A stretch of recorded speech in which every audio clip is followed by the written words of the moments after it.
طول. طبعا انا بخرجه من الزيت، بنزله في العسل وبقلبه كده تقليبه 5 دقايق، وبعد كده بطلعه على مصفى عشان ينزل اي شربات زياده منه قبل ما نقدمه.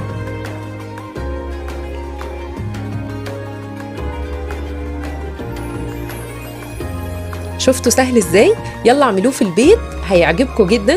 هستنى رأيكم في التعليقات، واشوفكم فيديو جديد ان شاء الله. باي باي.